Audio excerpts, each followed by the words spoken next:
Hello students, this is my first video of class 10th UP board and the first chapter is real number. So let's we start.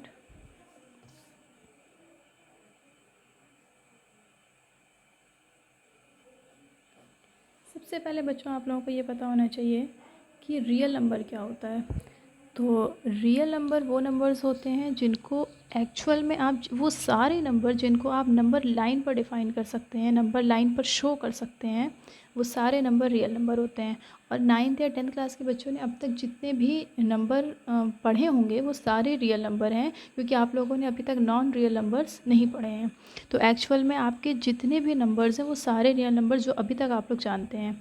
For example पहले हम देखेंगे कि number system किस तरह से बटा हुआ है। तो अगर नंबर सिस्टम आप देखेंगे तो दो पार्ट में है, एक रियल नंबर में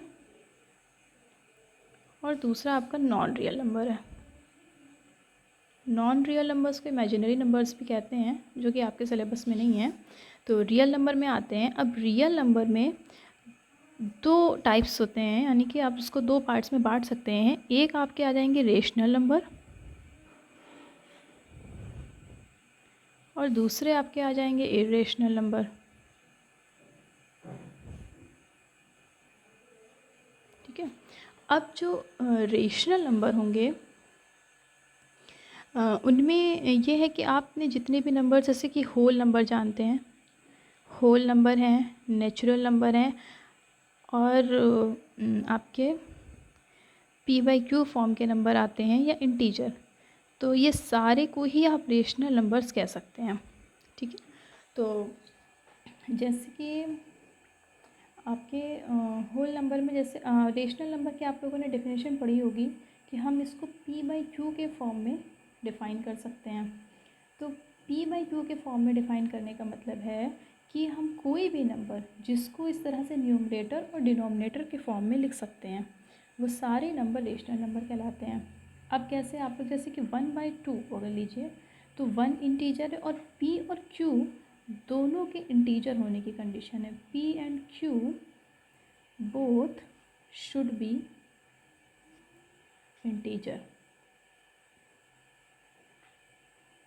ठीक है।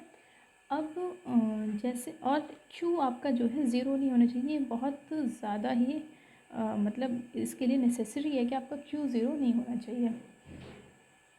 अब कहेंगे आप होल नंबर को रेशनल नंबर कैसे कहते हैं।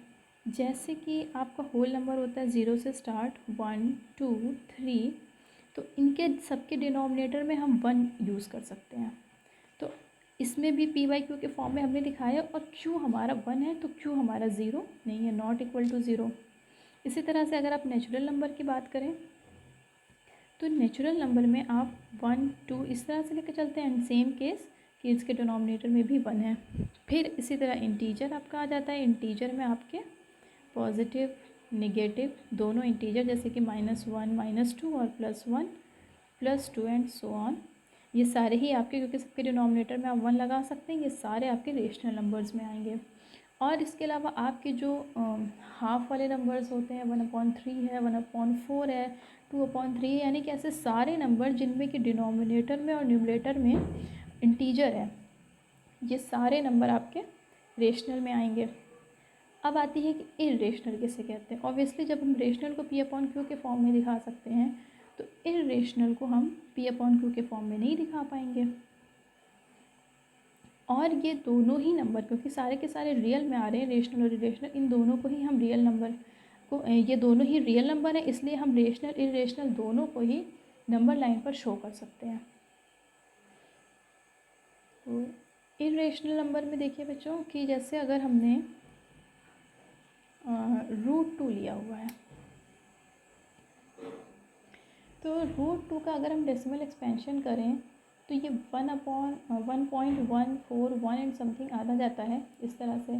और अगर हम इसको बिना डेसिमल एक्सपेंशन के हम कहें कि अगर हम इसको p/q के फॉर्म में लिखें तो आप कहेंगे कि इस तरह लिख सकते हैं, लेकिन नहीं, क्योंकि √2 इज़ नॉट इंटीजर,